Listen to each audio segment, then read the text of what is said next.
Bonsoir à tous, bienvenue dans le royaume des femmes. Parole de femmes, émission de ce 21 août 2018 a choisi de parler de l'entrepreneuriat. Nous parlons de l'entrepreneuriat féminin aujourd'hui et nous donnons la parole à ces femmes-là qui sont des chefs d'entreprise, ces femmes qui sont appelées à gérer les commandes, qui sont appelées à donner des instructions à des hommes et des femmes travaillant pour elles. Comment se passe leur quotidien? Quelles sont les difficultés auxquelles elles sont confrontées dans l'exercice de leurs fonctions? On en parle dans un court instant.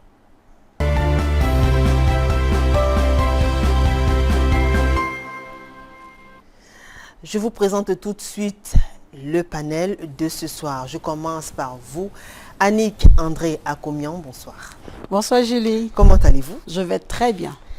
Vous êtes magnifiquement habillée, c'est-à-dire vraiment comme la communauté musulmane est à l'honneur aujourd'hui. On souhaite déjà une bonne fête à toutes nos fidèles, les femmes, à toutes les femmes les musulmanes hommes qui nous regardent. On les accompagne, c'est pour ça qu'on a porté cette tenue-là. Voilà, colorée. On essaie un peu d'être Adja, Amina, Maïtar et autres.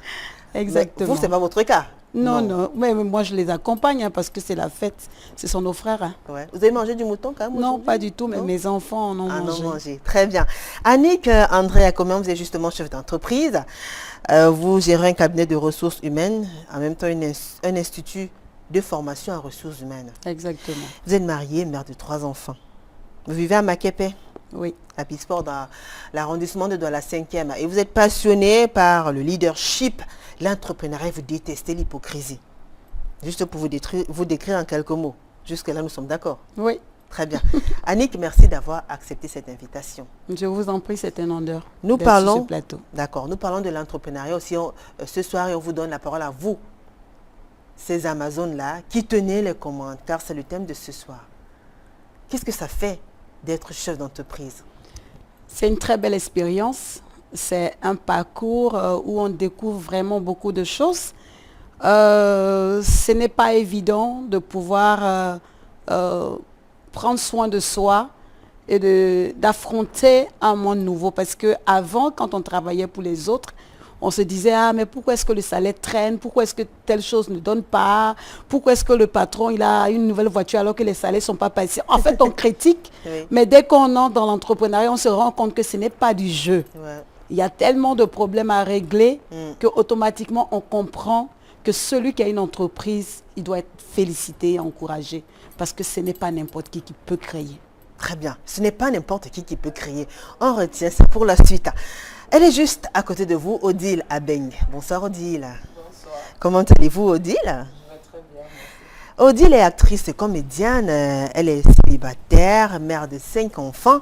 Elle vit à Saint-Thomas-le-Gbaba dans l'arrondissement de la 3e. Elle est passionnée par la comédie, le cinéma, la natation également. Elle a horreur du mépris.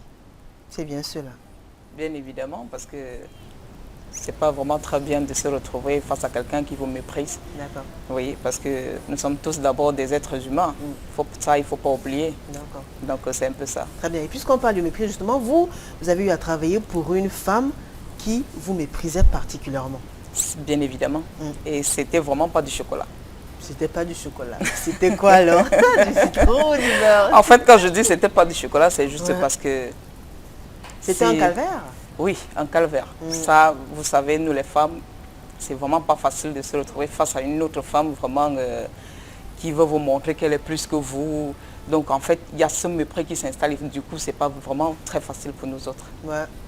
Pour vous autres qui êtes appelés à travailler pour... À travailler pour ces femmes-là qui ont eu la chance de créer la société, etc. Donc c'est vraiment pas bien. Le mépris, j'ai horreur de ça, franchement. D'accord. Ben, si on a horreur du mépris, il va falloir supporter si on veut travailler pour les gens. Hein. Si, bien sûr, bien sûr.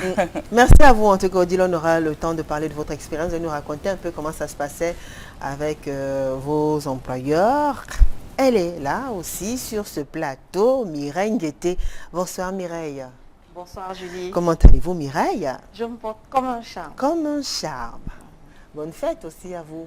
Merci. J'en profite pour souhaiter une très bonne fête. D'accord. tous mes clients Ouais. musulmans et plus particulièrement à mon voisin. D'accord. Il se reconnaîtra. D'accord, ben, je suis celui qui a gardé le mouton juste à côté, vous inquiétez pas. Très bien. Mireille est également chef d'entreprise, elle fait dans l'imprimerie. Elle est célibataire, mère de 2 enfants, 2 garçons, 2 magnifiques garçons. Elle a tenu à préciser cela. Vous n'étiez pas là, mais je vous le dis quand même. Elle vit à Koto, au lieu d'entre Chèvrerie, toujours dans l'arrondissement de la 5e. Elle est passionnée par la musique et la danse. Camerounaise, elle déteste le mensonge. Après, oui. Alors, madame, vous êtes à l'honneur ce soir. On a choisi de parler de ces femmes-là qui sont appelées à porter le pantalon dans les entreprises. Et je vous pose la même question que je posais à Annie. Annick, est-ce que c'est facile? Au quotidien, non. Non. Je dis d'emblée non. C'est pas évident. Très bien. On est confronté à pas mal de problèmes, que ce soit en interne qu'en externe. Très bien. On rencontre beaucoup de difficultés au quotidien, c'est pas aisé, mais bon, on s'accroche et puis on essaie de mener à bien notre barque. Vous essayez de manager. Ouais. On revient à la source. Parlez-nous de votre parcours. Comment vous en arrivez là? Ben, il faut dire que je fais des études de droit et à l'issue d'un diplôme en enseignement supérieur en droit des affaires, je reste longtemps dans le chômage. Donc finalement en 2009, je me retrouve commercial d'imprimerie. D'accord. Et au bout de 5 ans, oui, 5 ans en entreprise, j'ai estimé que j'étais sous-payé. Voilà, donc après moult négociations avec mon patron, on n'a pas pu s'entendre, j'ai claqué la porte. Lorsque je claque dans la porte, je me retrouve en freelance. Je fais du freelance, du commercial libre, toujours en imprimerie.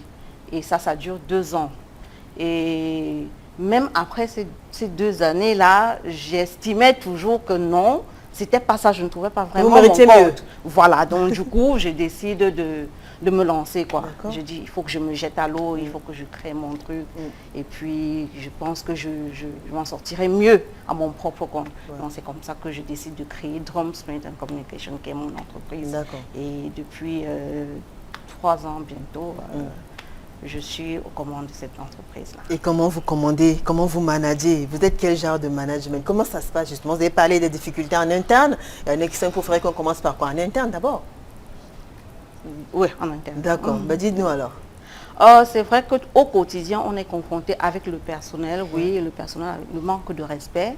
Oui, on a l'impression, hein, ça moi je dis en tant que femme, parce que nous sommes femmes, le personnel n'a pas toujours tendance à nous donner le respect qu'il faut.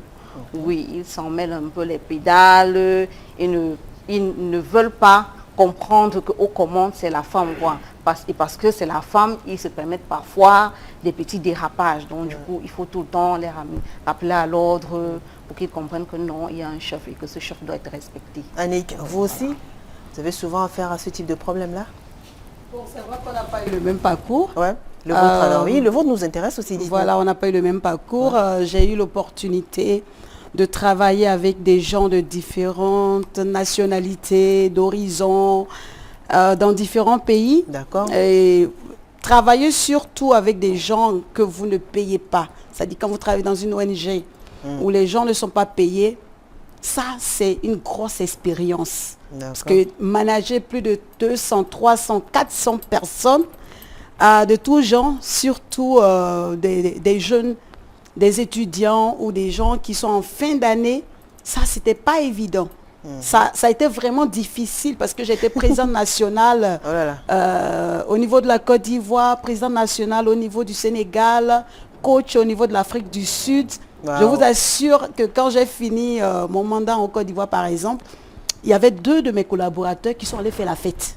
Pourquoi? Oui, parce qu'en fait, on est délivré de cette patronne qui nous cassait la tête. Non. Oui, ils étaient tellement contents d'avoir fini le mandat sous ma responsabilité. Bon, au lieu de pleurer, au lieu de dire qu'on s'en va, oui, parce qu'ils ont trouvé que j'étais trop dure, j'étais sur eux. Mais en fait, ce qu'on voulait, c'est qu'ils réussissent, c'est qu'ils soient meilleurs. Parce que quand tu es à la tête de quelque chose, on ne vient pas être directeur ou patron pour opprimer les gens. On vient pour les rendre meilleurs. Parce que beaucoup de personnes, c'est vrai, dirigent les entreprises, mais être un leader en même temps qu'un manager, c'est quelque chose qui est un peu rare. C'est pour ça qu'on a beaucoup de déraillements au niveau du management. D'accord. Et Donc, ça avec m'a cette expérience-là, quand vous venez voilà, au Cameroun... quand ça m'a emmené maintenant, après avoir vu tous ces gens de personnes, quand nous avons créé notre entreprise et que je suis venue prendre la direction depuis 2014, mon époux et moi, ça m'a emmené à comprendre beaucoup de choses, qu'il fallait changer de style de gestion, le style de management. Il fallait emmener les gens à être à l'aise. Et qu'est-ce que vous faites justement pour amener les gens à être voilà, à l'aise? c'est-à-dire quoi? C'est-à-dire que quand vous travaillez avec des gens, vous devez mettre en esprit, en idée, que sans eux, votre entreprise ne peut pas avancer. Et vous seul, vous ne pouvez pas piloter votre entreprise, ce n'est pas possible. D'accord. Vous avez besoin des autres pour avancer. Donc, vous devez pouvoir aussi les considérer, les associer à votre rêve, leur faire partager ce rêve-là pour les amener à grandir. Donc, c'est un peu ce style que nous avons voulu implémenter. C'est vrai que c'est un peu difficile pour les gens de comprendre parce qu'ils sortent peut-être d'une autre entreprise où on a tellement crié sur eux que quand vous leur donnez la liberté, maintenant, ils sont un peu perdus. D'accord. Vous faites Voilà. comment, par exemple? Vous avez dit, avec vos employés, comment vous faites? Quel est le code? Comment ils se comportent? Voilà, avec mes employés, comme je disais tantôt, on se tutoie. D'accord. Voilà, pour moi, il n'y a pas, il y a pas de sacré. D'accord. Ils vous tutoient, ils vous appellent par votre Voilà, ils prénom? m'appellent par mon nom quand ils sont contents, quand tout le monde est joyeux. Ils vous appellent comment? Annick. D'accord. Voilà, Annick. Mais Pareil pour votre mari aussi? Oui, Ils appellent aussi votre mari par mais son prénom? la plupart du temps, tout le monde m'appelle maman. D'accord. Donc, du coup, ça change carrément. Et puis, il faut aussi reconnaître qu'on a un personnel vraiment jeune. Voilà, nous Et sommes c'est un facile peu- de faire avec les jeunes? Voilà, c'est... Non, bon, avec les jeunes, ils ont beaucoup plus d'énergie. D'accord. Surtout quand vous êtes en train de commencer un business. Les jeunes ont de l'énergie, ils ont des rêves, donc vous pouvez facilement les façonner et les faire voyager avec vous. D'accord. Voilà. Odile, Annick, elle a une entreprise qu'elle gère avec son mari. Donc, ils essaient de s'organiser au quotidien pour pouvoir faire en sorte qu'il y ait des rentrées et que l'entreprise se porte pour le mieux.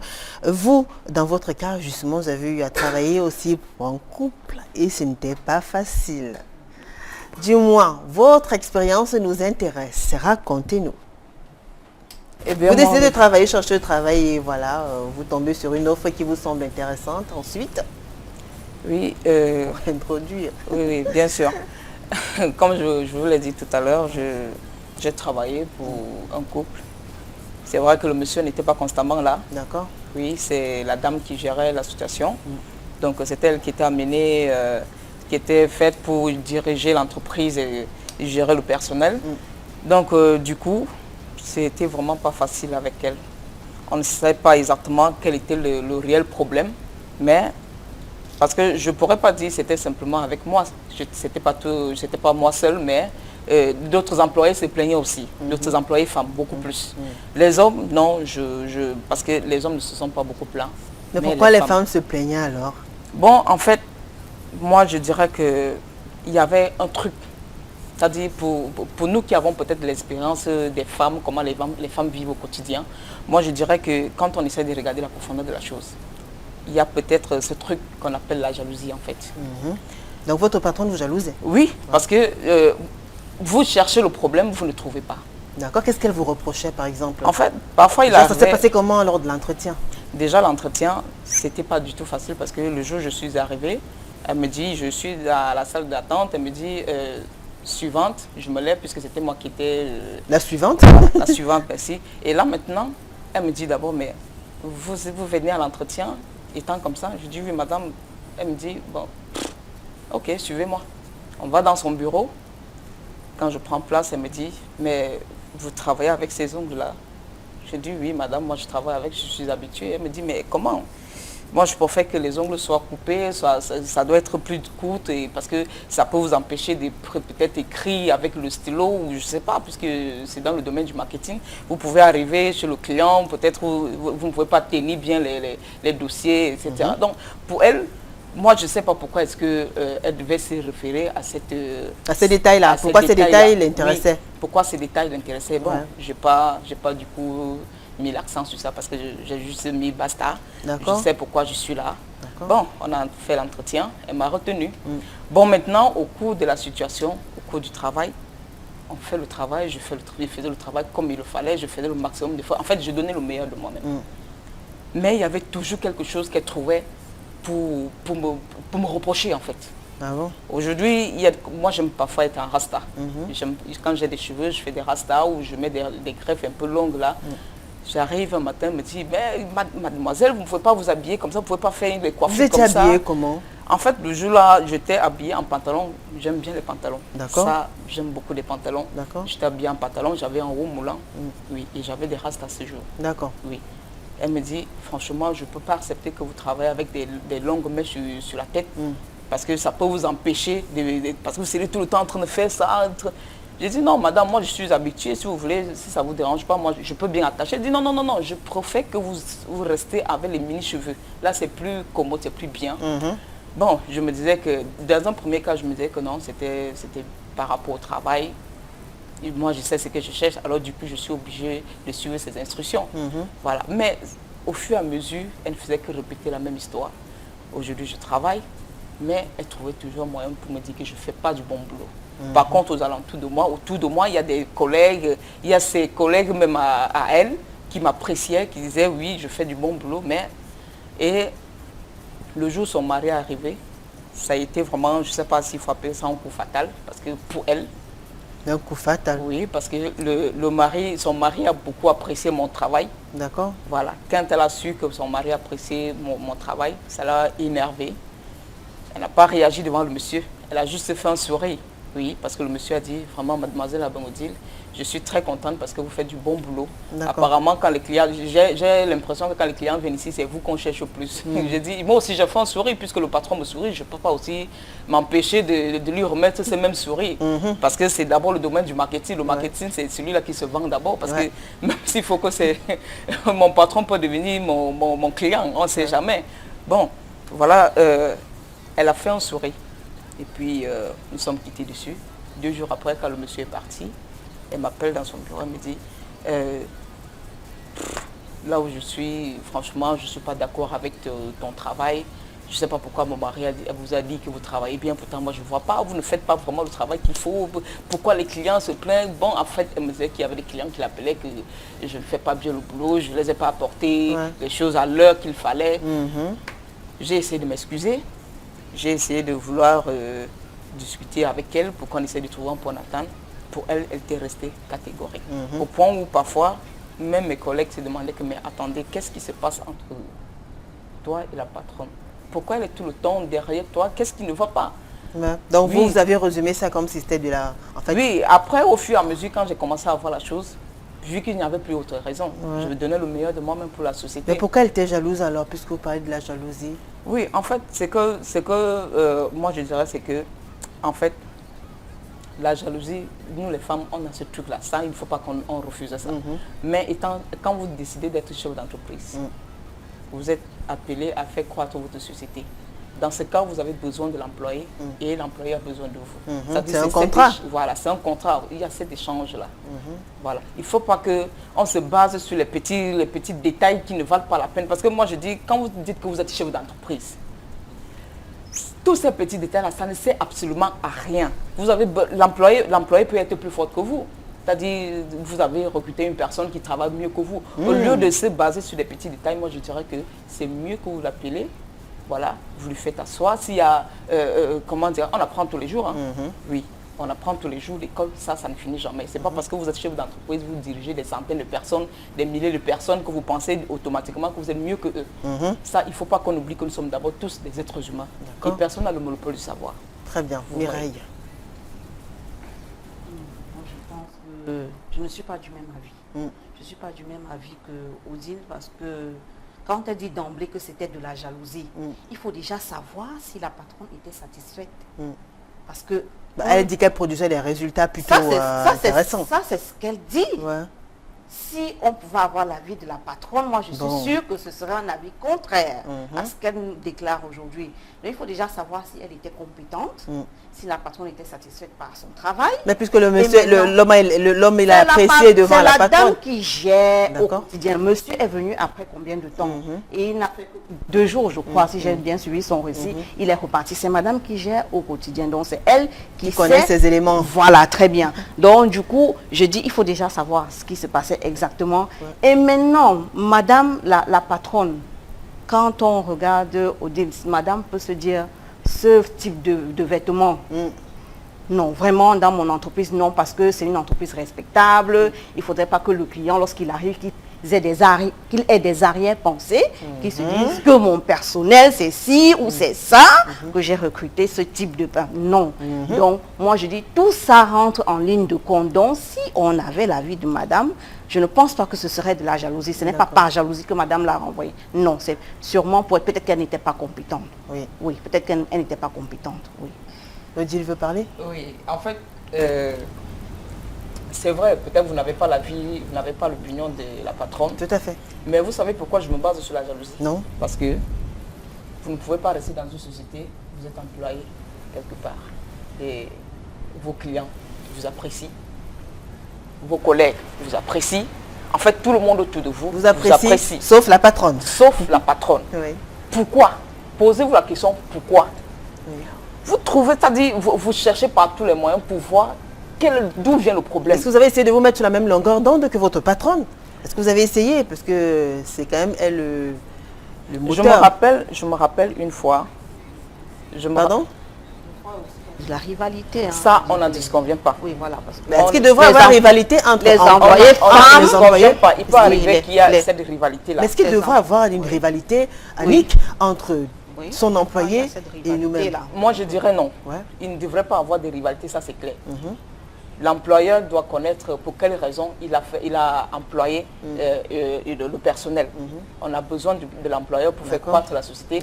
Nous, les employeurs, nous avons besoin de ces sous-là pour peut-être subvenir à vos besoins. Voilà. Donc, s'il y a déjà cette rivalité-là, c'est parce que peut-être nous-mêmes, on s'est laissé emporter. D'accord. Vous qui? Les employés ou les employés et les patrons, parce qu'il y a déjà cette rivalité entre les deux personnes. Quand je dis, bon, moi je parle de la jalousie parce que j'ai tout fait, j'ai cherché par tous les moyens pour connaître d'où vient le problème.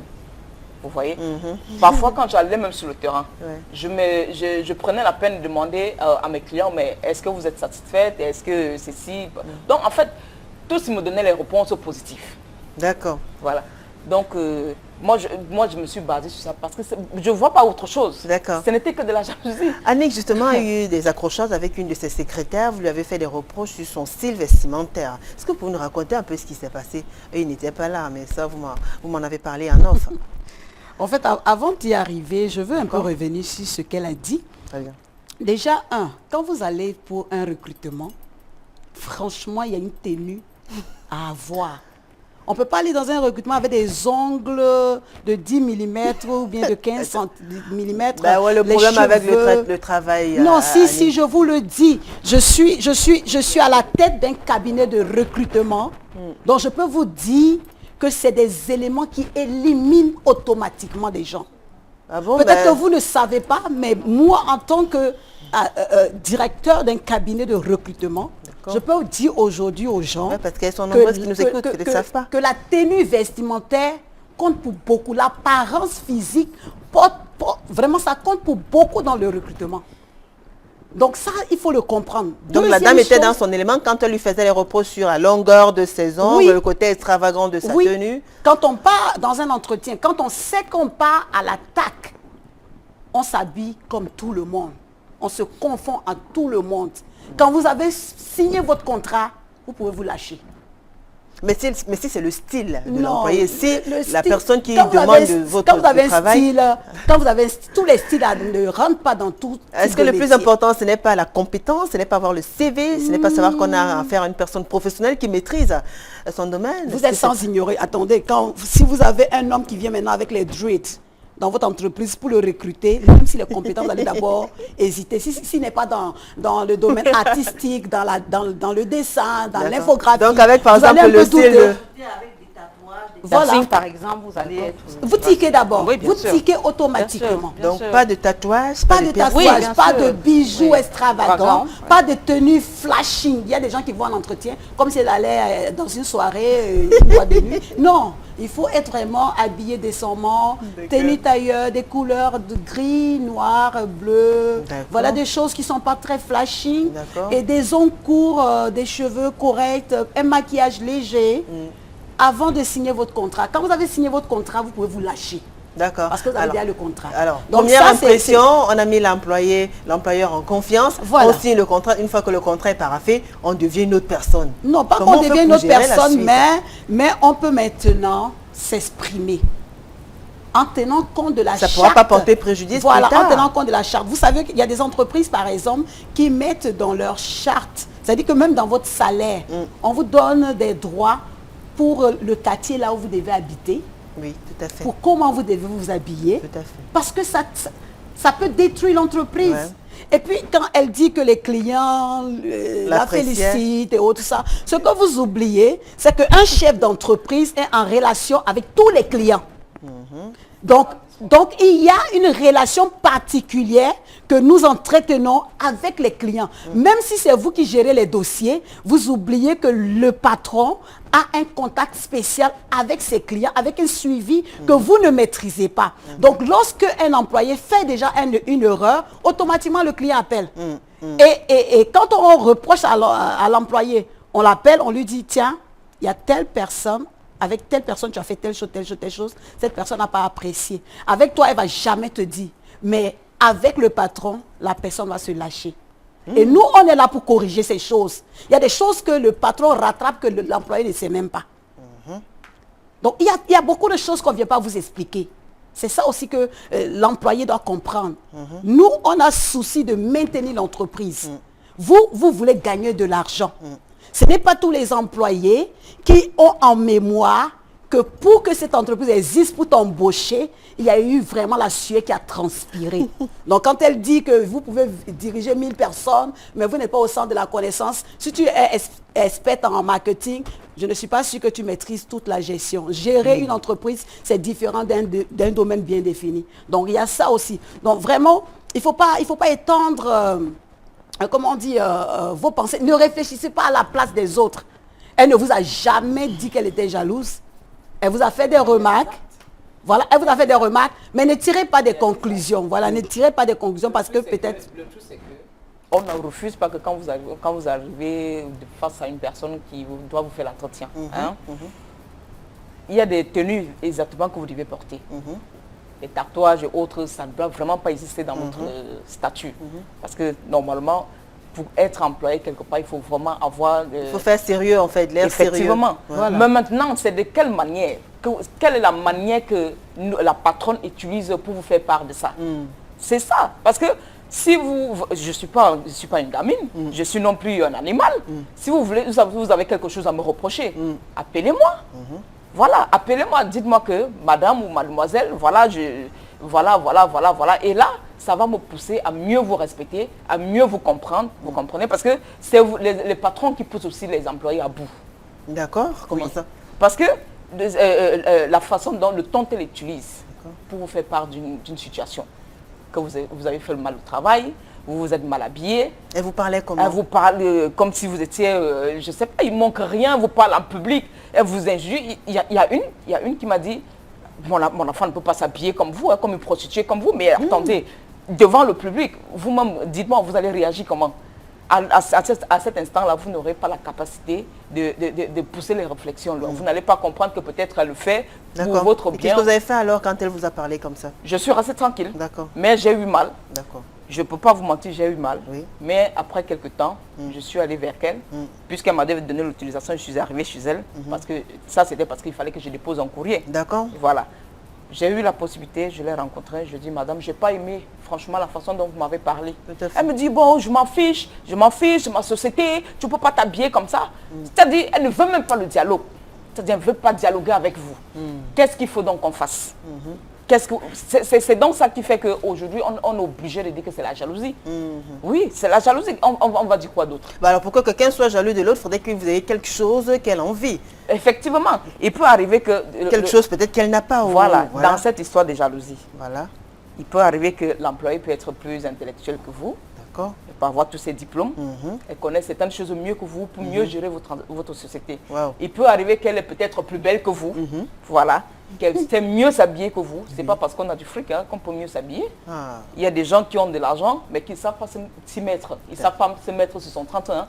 Voilà. Il y a des gens, ça peut arriver que la jalousie provient du fait que, parce qu'elle est peut-être célibataire, elle n'a pas de mari, elle aimerait bien avoir un homme qui lui fait des avances et que toi, l'employé, tu as les gars là les autour clients de toi qui t'apprécient. Ouais. Donc tout ça, donc c'est ça qui fait que ça soulève ce côté animal d'elle. Elle oublie carrément pour quelle raison elle est chef d'entreprise. Elle oublie carrément pourquoi est-ce qu'elle a créé l'entreprise. Elle se base sur les petits détails. Et c'est ça qui fait qu'en se basant sur les petits détails, l'employé, il peut arriver qu'elle tombe sur une employée qui est vraiment très impulsive. Parfois, ça arrive au niveau de la bagarre. Hein. Wow. Oui, j'en ai eu comme ça avec ma voisine. Ah bon? Oui, elle est rentrée toute choquée. Elle nous a expliqué la situation. Je n'ai pas vécu la scène. Mais la façon dont elle nous a expliqué, elle nous a dit, la patronne l'a giflé. La patronne l'a giflé. Elle ne s'est pas laissé faire. Elle a commencé à dire tout ce qu'elle avait dans le cœur par rapport à la patronne. Dis donc, il y a beaucoup de choses à dire. Effectivement, parce que c'est vrai, vous êtes les chefs d'entreprise. Mais franchement, on a tous besoin de se soutenir. Je suis être humain, vous êtes un être humain. Demain, on peut se retrouver en faillite. Vous ne savez pas si c'est moi qui vais vous ramasser demain. Après tout, ce n'est pas obligé que je vais continuer toute ma vie à être votre employé. Demain, je peux créer ma société et vous venez travailler pour moi, ça peut arriver. On ne connaît pas là où la vie va nous amener. Tout à fait. Voilà, donc il faut utiliser les meilleures manières pour parler à une personne. Annick. Voilà. D'accord, Mireille. Voilà, je voudrais revenir encore sur le récit d'Odile. D'accord. Au départ, elle nous précise bien que dès l'entretien, on se plaint de son vestimentaire. Et je ne comprends donc pas que pendant qu'elle a été recrutée, elle a été retenue, elle n'essaie pas de corriger cela. Elle va vers la provocation. C'est-à-dire qu'elle provoque la patronne. Parce que la patronne lui a fait la remarque avant même qu'elle n'entre dans son entreprise. Qu'est-ce qui vous dit que je n'ai pas changé? Puisqu'elle vous a demandé de ne pas que son enfant ne pourrait pas s'habiller comme vous, comme il faut pas qu'on se voile. C'était une autre patronne. C'était la même patronne, non? Il ne faut pas qu'on se voile les yeux. Et dans une autre. Excusez-moi, il est déjà même très difficile que vous ayez, comment dire, que ce soit les femmes qui font les embauches. Parce que quand c'est une femme qui est devant, c'est vraiment très difficile pour nous autres les femmes. Ah bon, vous préférez les hommes? Bon, dans un cas, moi je préfère les hommes. Pourquoi? Bon, je préfère les hommes, pourquoi? Parce qu'avec l'homme, l'homme n'est pas comme la femme. L'homme, pour lui, vous allez lui parler des trucs. Il ne va pas se baser. Vous allez lui faire les yeux doux. Non, c'est pas question des yeux doux. Non, franchement. Vous allez lui faire les yeux doux ou bien vous allez essayer de le séduire ou bien. Non.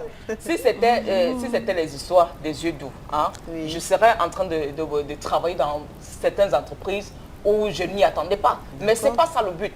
Le tout, c'est qu'il faut avoir ses principes. Il faut avoir les principes dans la vie, vous comprenez. Mais je n'ai aucun problème à ce que les femmes embauchent. La preuve en est, je me suis retrouvée face à elle. J'ai supporté ce qu'elle a fait. Mais vous avez de la peine quand même quand vous trouvez une femme dans un bureau qui doit vous passer l'entretien. Effectivement, mais maintenant, puisque on a ce côté-là tous les deux, on dit deux corps de même nature se reposent. Mais vous ne pensez pas qu'il y a des femmes quand même qui peuvent vous passer des entretiens d'embauche de façon vraiment lucide, objective, et vous engager pour vos compétences parce que vous lui avez semblé intéressante, parce que vous avez eu le profil qu'elle veut et qu'elle vous recrute. C'est pour ça que je dis, j'ai rencontré des femmes sur le terrain qui ont été très sympas. D'accord. Très sympas sur le terrain, dans le domaine du marketing, qui ont été très sympas. J'ai beaucoup apprécié. Aujourd'hui, nous sommes encore des amis, malgré le fait que je ne travaille plus dans cette société. D'accord. Voilà. Donc, il y en a quand même qui se démarquent. Il y en a qui se démarquent, ça c'est clair. Ah, d'accord. Voilà, je dis, il y a parfois, tu arrives devant la femme. C'est parce qu'elle se dit que tu es en danger pour elle. Alors, elle est obligée de riposter. Elle est obligée de manifester ce qu'elle ressent. Danger dans quel sens? Danger peut-être, comme je vous l'ai dit, il peut arriver qu'elle est célibataire. Voilà, elle se dit que peut-être autour d'elle, elle peut trouver un mec, peut-être son mariage, je ne sais pas, quelque chose comme ça. Et quand elle vous voit bien habillée, bien belle dans votre Vous allez tenue, empêcher qu'elle trouve ce mec-là parce que vous êtes bien habillé. ça, en venant, moi, je n'ai pas cette idée. Ça, il faut qu'on soit clair. Quand moi je viens pour le travail. D'accord. Voilà, je ne viens pas pour ça. Donc, D'accord. le truc, c'est que c'est très difficile. Très bien, c'est très difficile. Annick, parlez-nous un peu du clash avec l'une de vos secrétaires. Justement, Oui, pour rester oui, dans, c'est toujours dans la même logique le du domaine, style vestimentaire, tenue l'impact que ça peut avoir. Tout à fait. Voilà, on avait une stagiaire là qui, elle a été recrutée et pendant presque une semaine, je voyais la même tenue. J'étais un peu choquée. Je dis, mais attends, est-ce que tu as... Je l'appelle dans mon bureau, je lui demande, mais qu'est-ce qui se passe? Est-ce que tu as des soucis à la maison? Elle me dit non. Est-ce que tu as des problèmes pour t'habiller? Elle me dit non. Je dis, bon... Et elle me regarde et elle me dit, mais madame, pourquoi vous me posez toutes ces questions? J'ai dit, ben ça... C'est parce que je suis un peu mal à l'aise de voir que vous avez toujours pratiquement la même tenue. D'accord. Elle me dit, ah mais madame, non, j'ai porté cela 2 jours. Et le 3e jour, j'ai changé de vêtements. Vous n'étiez pas là, vous étiez en mission. Donc vous n'avez pas vu que j'avais changé. J'ai dit, waouh, même si vous avez porté ça 2 jours, après vous avez changé, vous avez reporté encore le 4e jour, moi ça me met mal à l'aise. D'accord. Ça me met mal à l'aise parce que vous êtes au secrétariat, c'est l'accueil, c'est la vitrine et il faut quand même bien se mettre et il ne faut pas venir se couvrir comme si tu étais dans ta chambre, déposer les pieds sur les... Il y a le savoir-être, le savoir-vivre, franchement, il y a trop de choses. Et il y a des gens qui n'aiment pas qu'on leur fasse des reproches et à plusieurs reprises, comme je l'ai reproché comme ça, mais elle n'a pas pu tenir, hein. Elle a claqué, elle a dit, ah tiens, moi je préfère partir parce que là, je ne peux pas supporter. C'est-à-dire, je suis restée là, toute dépassée. Je dis, waouh, ah ça m'a fait un petit choc quand même. Et j'ai compris que c'est pas tout le monde qui digère ce qu'on leur dit. Très Voilà. bien. Mesdames, je vous propose d'observer une courte pause. C'est le moment pour vous qui nous regardez de réagir. N'hésitez pas à nous écrire. Faites-nous part de vos expériences. Racontez-nous vos témoignages. Racontez-nous vos expériences. Faites-nous part de vos témoignages. Si vous avez eu déjà travaillé pour des femmes, pour des patronnes, comment ça se passait? Quelle était la nature de vos rapports? Comment elles se comportaient envers vous? Qu'est-ce que vous pouvez leur reprocher? Est-ce que vous les appréciez? On écoute attentivement ce Vox Pop. On se retrouve juste après.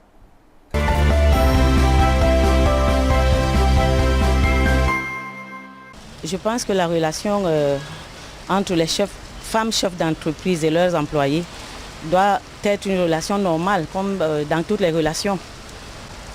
Chacun connaît ses limites et chacun doit respecter l'autre. Ce n'est pas parce qu'on est chef qu'on ne saurait respecter les employés, ou alors ce n'est pas parce qu'on a une certaine relation d'affinité avec les employés qu'ils vont sortir de leur domaine, ne plus savoir que ça c'est le chef.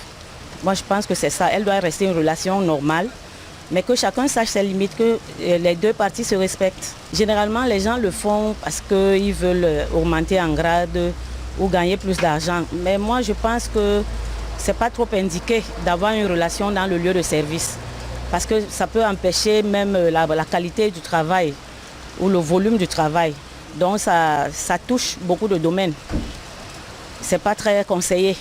À mon avis, je pense qu'on devrait d'abord mettre de côté, c'est-à-dire le statut social de la femme ou bien de l'homme. Jusqu'à preuve de contraire, il s'agit là d'une femme et d'un homme. Cela dit, les sentiments pourraient bien être entre les deux personnages. Donc, à ma qualité d'observateur, je dirais donc que c'est tout à fait normal qu'un homme et une femme puissent avoir des relations, même si celle-ci, en parlant de la femme bien sûr, est le supérieur, disons même l'employeur de l'homme qui pourrait être le subalterne. Donc pour ma part, il n'y a pas un regard mauvais sur ce tableau, sur ce plan. Pour moi, les relations entre femmes chefs d'entreprise et employés sont un tout petit peu normales. Bon, c'est normal, ça va dépendre aussi du genre de chef d'entreprise. Parce qu'il y a des femmes qui se font respecter, elles se donnent la valeur, D'autres ont tendance à se faire tout petit. Bon, comme elles sont femmes, elles se disent comme elles sont femmes. Si peut-être un employé essaie de vouloir leur monter le ton, elles ont un peu une certaine peur, une certaine frustration. Or, si elles se comportent comme ils se doivent, elles se sentent leaders et elles prennent leur place comme des hommes. Je pense que les choses peuvent mieux. Il faut vraiment que cette chef d'entreprise prenne sa place de leader.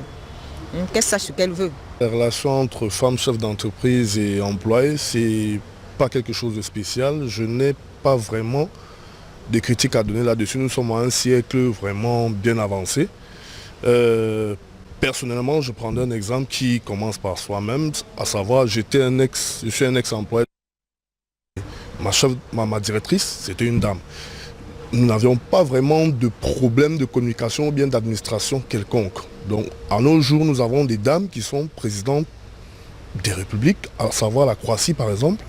Pour moi, ce n'est pas vraiment une question qui peut sonner ou quoi que ce soit. C'est vrai, ça c'est une histoire de culture. Par exemple, nous, chez les Bamileke, c'est un peu difficile de recevoir un ordre d'une dame. Mais si tu veux t'accommoder au siècle d'aujourd'hui, tu dois tout à fait te railler, quoi, c'est-à-dire t'intégrer. C'est vrai que ça peut créer un kick ou bien un couac, bon, ça dépend.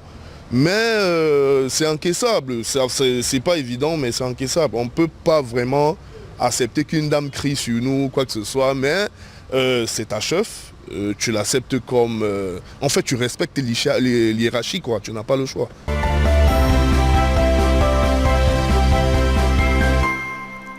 De retour sur le plateau de Parole de Femmes, si vous nous rejoignez juste à l'instant, sachez que ce soir, nous parlons de l'entrepreneuriat féminin. Nous donnons la parole à ces femmes, la chef d'entreprise, qui sont en train de nous raconter leurs expériences avec leurs employés, également aux employés aussi qui ont eu à travailler pour ces femmes-là.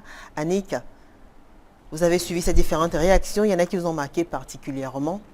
Oui, surtout le monsieur qui parlait un peu de la culture au niveau chez les Bamileke qui ont du mal à recevoir des ordres de femmes. C'est vrai que ça existe. Il y a des hommes qui n'acceptent pas du tout que leur chef soit une femme. Ils sont même prêts à changer peut-être de département quand ils savent que c'est une femme qui a la tête ou bien quitter l'entreprise. Mais il a souligné un point qui est très important. Nous sommes en train de vraiment évoluer. Et l'expérience aussi a montré que quand une femme est à la tête d'une entreprise, vraiment l'entreprise se porte mieux. Très bien. Odile, et vous alors? Eh bien, moi, j'ai beaucoup apprécié la dame qui disait que franchement, c'est pas parce qu'on est chef d'entreprise qu'il faut mépriser les autres. Faut que chacun sache quelle est sa limite. Voilà. Donc moi, je soutiens vraiment sa thèse. Vraiment, c'est très logique. D'accord. Mireille? Je voudrais revenir sur le monsieur qui a parlé des relations entre employeurs, femmes et employés. Moi, je dis, pour se faire respecter, il ne faudrait pas que on mélange sexe et boulot. Sinon, on ne pourra pas faire asseoir son autorité. Parce que dès lors que le personnel comprend que madame entretient des relations particulières avec quelqu'un d'autre, du coup, tout peut se mélanger. Ou encore entre employés et employeurs aussi. Oui, voilà. Donc, moi, je dis, je ne suis pas d'accord. Je ne suis vraiment pas d'accord avec cela. Il faudrait qu'en tant que chef, qu'on soit vraiment le chef et puis qu'on n'entretienne pas des relations avec son personnel. On n'entretient pas des relations avec son personnel. Non. Très bien. Et justement, parlez-nous maintenant. Vous avez parlé des difficultés tout à l'heure en interne et en externe. Qu'est-ce que vous vivez exactement? Comment ça se passe avec les clients, les partenaires? Est-ce que c'est facile quand on est une femme d'aller négocier un contrat, de chercher à faire en sorte que je ne sais pas, qu'on ait certaines signatures, qu'on ait certaines facilités? Est-ce que c'est facile? C'est pas facile. Au quotidien, c'est vraiment pas facile. On est confronté à pas mal de problèmes. Avec les clients, ce n'est pas toujours évident. D'accord. Oui, ce n'est pas toujours évident.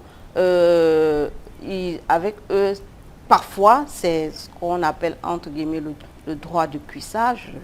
J'espère que tout le monde comprend ce que ça veut dire. Non, le droit de cuissage, c'est quoi? Le droit de cuissage, c'est-à-dire que pour obtenir une commande, pour avoir une commande, pour être retenu dans une entreprise comme prestataire, parfois, il faut qu'on pose le dos sur le canapé. Voilà, donc c'est ce que j'appelle le droit de cuissage avec les clients. Des fois, pour être payé, donc après avoir presté, pour être payé, c'est aussi un autre problème. C'est un gros problème pour être payé parce que quelquefois, ces comptables-là exigent également des faveurs, sachant que c'est une dame qui est à la tête de l'entreprise. Voilà. Également avec les services publics, c'est-à-dire les services des impôts. D'accord. Oui, on a aussi quelquefois des problèmes avec eux lorsque vous venez en tant que femme. ces hommes-là parfois vous torturent. Vous croyez que ça se passe mieux avec les hommes quand Moi je raconte mon expérience de femme. D'accord, Voilà, oui, donc, tout à fait. En tant que femme, ils Tout à vous fait. torturent, ils font de la rétention de Et vous, dossiers. en fait, et dans votre fort intérieur, vous êtes persuadé que Ils il veulent fait tout autre cela parce chose. que vous êtes une femme. Voilà, et qu'ils veulent autre chose. D'accord. Autre chose, c'est-à-dire que le gars te tourne en bruit, parce qu'il attend que tu comprennes le message. Il est en train de te passer un message à demi-mot, il faut que tu le comprennes. Donc ce n'est pas toujours évident. Et même avec nos partenaires, nos fournisseurs, on a beaucoup de problèmes. Ce n'est toujours pas évident avec eux. Très bien. Et vous, Annick, Voilà. alors qui dirigez une entreprise avec votre mari, est-ce que c'est facile pour un couple de gérer des hommes et des femmes quand on sait que c'est monsieur qui est le vrai patron? Est-ce que vous arrivez à faire asseoir votre autorité? Bon, vraiment, on se partage les tâches. D'accord. On se partage les tâches, les territoires. Il y a des dossiers où, quand vous savez que ça sera une discussion très pointue, on demande au monsieur de partir, de gérer, parce qu'il y aura peut-être des questions, peut-être que vous ne sauriez pas donner les réponses. Ce qui est un peu difficile, c'est que des fois, vous allez chez un partenaire, vous finissez de présenter votre offre, vous parlez, on vous dit que non, vraiment c'est super, c'est bien, et après vous partez, on ne vous appelle plus, on ne vous dit rien, et voilà, ça reste comme ça, et ça devient vraiment stressant.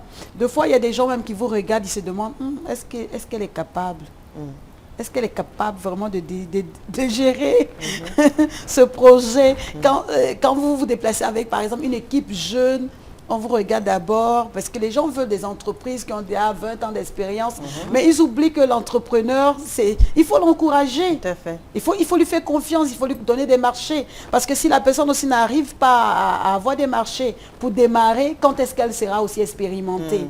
Donc il y a tous ces problèmes que nous rencontrons un peu sur le terrain. La confiance vis-à-vis des partenaires du dehors qui préfèrent les multinationales et les choses comme ça. Alors quand on est femme et patronne, homme patron, enfin, lequel des deux a le plus une forte influence sur le pouvoir sur les employés? Qui se fait le plus respecter, la femme ou l'homme? Chez nous, il y a par exemple des fois où mon mari dit, tu sais, il ne faut pas faire confiance à 100% avec vos employés, parce que ce n'est pas tous les employés qui sont autonomes. Quand tu donnes des instructions, il y a ceux qui ne vont jamais se lever et le faire. Il y a des gens qui ne vont jamais prendre des initiatives. Il y a des employés comme ça, eux, ils ne prennent jamais d'initiative. Tant que vous n'êtes pas venu, vous leur dites telle ou telle chose, ils sont là. Vous êtes obligé de tout vérifier jusqu'au courrier. Ça aurait été différent si c'est votre mari qui avait donné ces instructions-là? Oui, parce qu'ils se disent que lui c'est le professionnel, c'est l'expert dans le domaine. Donc quand il parle, alors c'est que c'est vraiment le Nouveau Testament qu'on a ouvert. D'accord. Et vous faites donc quoi à ce moment-là? À partir de ce moment-là, ça devient un peu frustrant. Et ça vous amène à comprendre que quand vous dirigez une entreprise dont vous n'êtes pas à la base l'expert, ça peut emmener les employés à vous sous-estimer. Parce qu'ils se disent que elle n'est pas la professionnelle, elle est juste là pour gérer. Il y a quelqu'un même qui a demandé une fois, pourquoi est-ce que c'est vous qui dirigez l'entreprise? On aurait pu peut-être recruter une autre personne pour la conduire. Voilà. Et je leur ai dit, vous savez, être à la tête d'une structure, ce n'est pas forcément le diplôme. C'est un don. C'est parce qu'on vous a vu diriger des mains de chef qu'on vous donne l'opportunité encore de conduire. Et mon mari, il est arrivé à me dire, franchement, chapeau.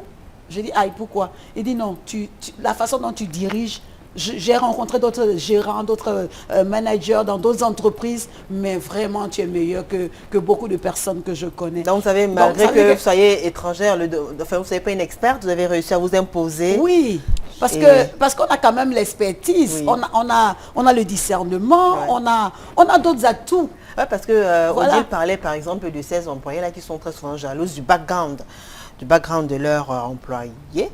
Parce que parfois, il y en a qui ont fait de longues études, plus que leur patronne, et très souvent, ça crée des frustrations. Et puis voilà. Oui, ça peut arriver. Vous pouvez déconseiller à un patron d'employer quelqu'un qui a fait plus d'études Non, au contraire, c'est encouragé. Voilà. Au contraire, c'est encouragé parce que quand quelqu'un n'a pas étudié, il faut bien qu'il s'entoure de personnes qui connaissent le métier pour pouvoir le faire. Parce que tu peux avoir l'argent, mais tu n'as pas l'expertise. D'accord. Donc, tu dois te faire entourer. Très bien. Donc, ça ne devait pas être un problème. Et on n'a pas besoin de jalouser, de se jalouser par rapport Justement, à cela. comment on devrait Voilà. parler? Pourquoi devrait-on parler de jalousie en entreprise? En fait, moi, je pense que ce qu'elle a soulevé, bon, c'est vrai qu'il y a des femmes qui sont devenues chefs d'entreprise du jour au lendemain. D'accord. Elles ne savaient jamais qu'elles allaient être chefs d'entreprise. Voilà. Parce que peut-être j'ai marié le bon mari qui m'a donné les moyens, donc j'ai ouvert. Donc, il faut que tout le monde sache que c'est moi la patronne. Et dès que je suis devenue patronne, automatiquement, je change d'attitude, je change de mes amis, je ne cause plus avec tout le monde. Parce que même entre nous, femmes, il y a ce qu'on vit entre nous, chefs d'entreprise. Ouais. Il y a ce qu'aussi on vit. D'accord. Parce qu'il y a des chefs d'entreprise, par exemple, elles se disent, quand tu es chef déjà, il faut avoir des lunettes, il faut s'habiller comme ça, il faut changer sa voiture, il ne faut plus parler avec n'importe qui, il faut changer de quartier. Bon, vraiment, il y a tout ça. Ouais. C'est vrai qu'il y a beaucoup C'est de quoi le personnes comme complexe? ça. Bien sûr. C'est Oui, le complexe. ils n'ont jamais C'est le pensé complexe. qu'ils allaient arriver à ce niveau-là. Non, pour- Pourtant, complexe. qu'est-ce qu'il faut faire? Or, pourtant, il faut vraiment être en symbiose avec son personnel pour avoir un très bon rendement. Parce que une entreprise, c'est d'abord la ressource humaine. Très bien. Et puis, on parle trop de familiarité engendre le mépris. Tout à fait. Dans votre cas, par exemple, vous permettez à vos employés de vous appeler par votre prénom et tout. Oui. Comment vous faites pour éviter qu'il y ait du mépris? Bon, Que cette familiarité-là ne finisse pas par vous porter préjudice, par créer des problèmes plus tard. Parce qu'il y a une certaine familiarité, laisser En fait- aller peut-être. En fait, il faut être au-dessus de toutes ces choses. D'accord. Parce que quand quelqu'un t'appelle par ton nom, ça ne diminue pas ce que tu es D'accord. ou qui tu es. Quand toi-même, tu sais d'abord qui tu es.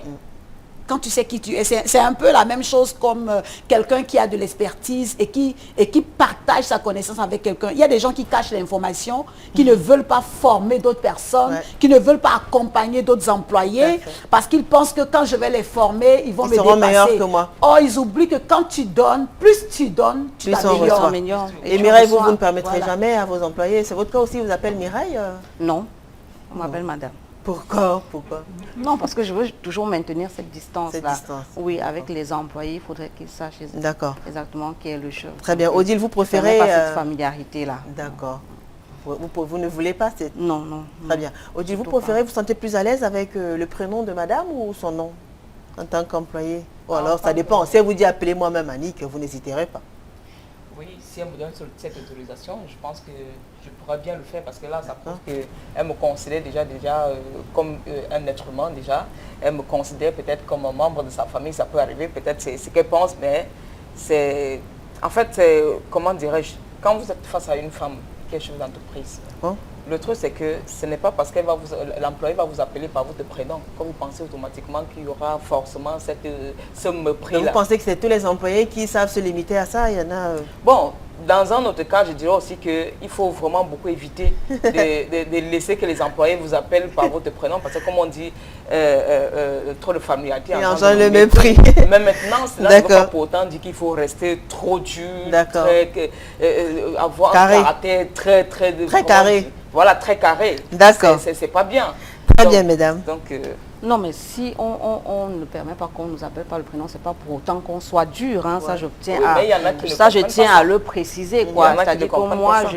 je gère avec beaucoup d'humour, avec beaucoup de bonne humeur. D'accord. C'est-à-dire que je prends le temps de D'accord. distiller toute la D'accord, bonne mais humeur. vous préférez oui. garder quand même cette En petite tout- distance-là. Tout à Pour fait. vous, c'est un peu un frein, le fait qu'on dise Voilà. madame. Voilà. Très donc, bien, ça montre qu'on n'est pas amis, c'est plutôt madame.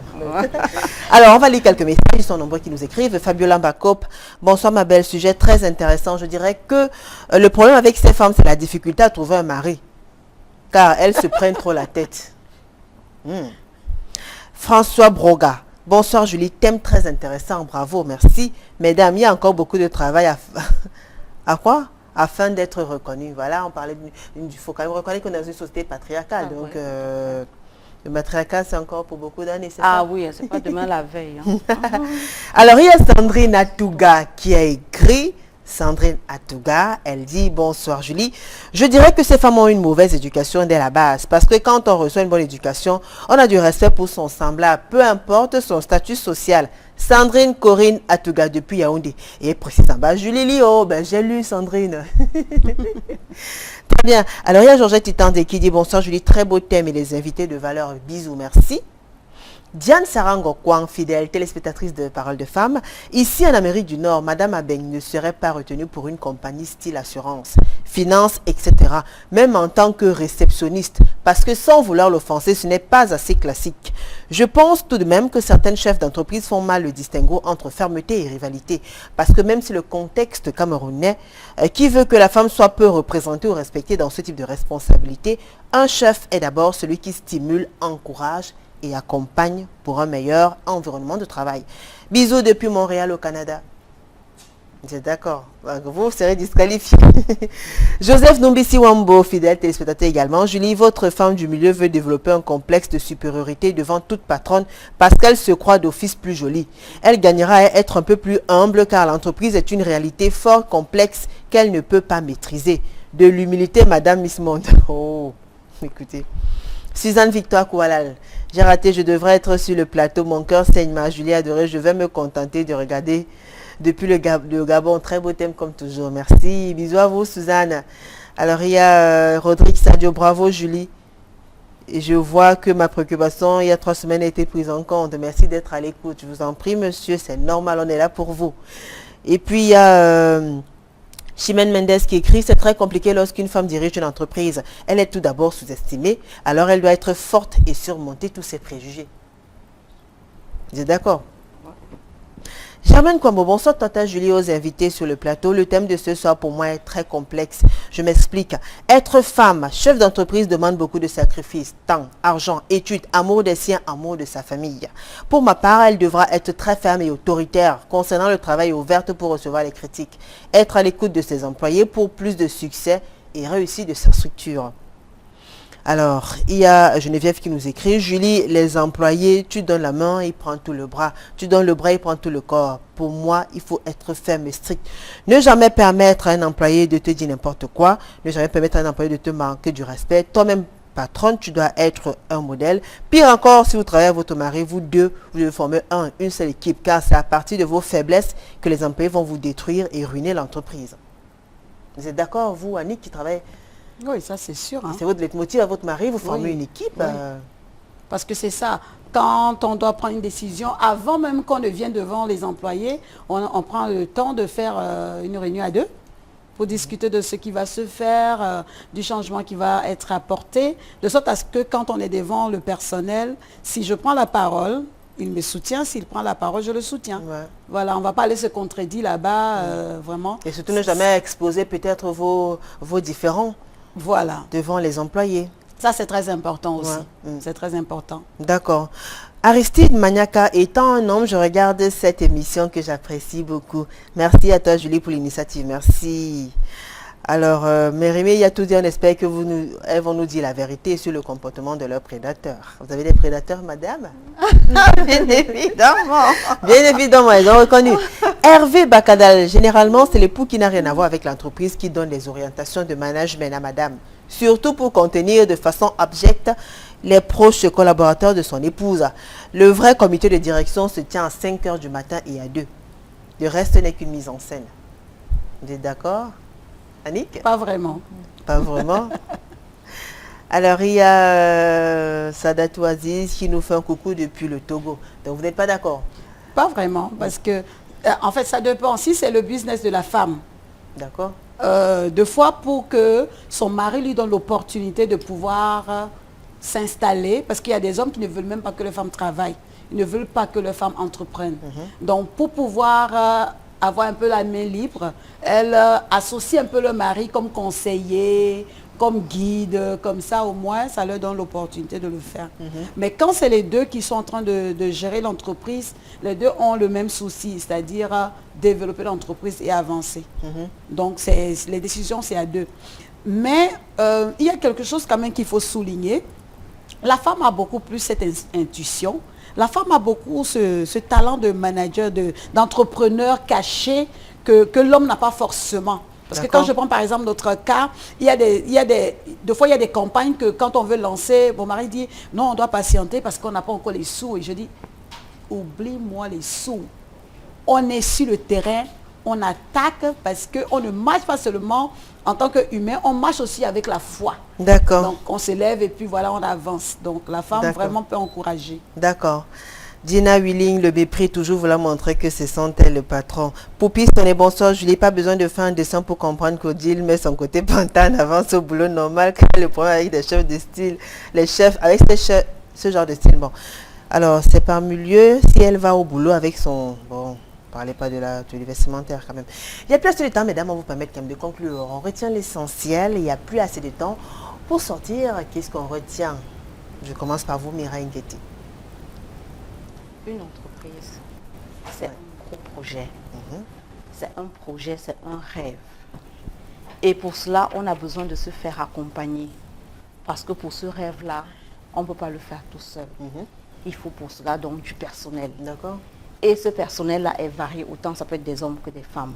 Il ne faudrait pas que les employés pensent que lorsqu'on est une femme, on n'a pas la pointe qu'il faut pour pouvoir gérer. Qu'ils comprennent que ce rêve-là, on a besoin de... Et on s'entraide, c'est un échange de services. Donc, l'employé travaille et à la fin... Voilà, donc... et qu'il respecte la femme. La femme doit être respectée parce que autant que l'homme, elle a les mêmes capacités. Elle a les mêmes capacités. Aujourd'hui, on voit des femmes qui sont à la tête de pas mal d'entreprises, de pas mal de pays, pas mal de grosses structures. Voilà, donc, autant que l'homme, elle est capable. D'accord. Et à l'extérieur, qu'on comprenne que la femme a beaucoup de potentiel.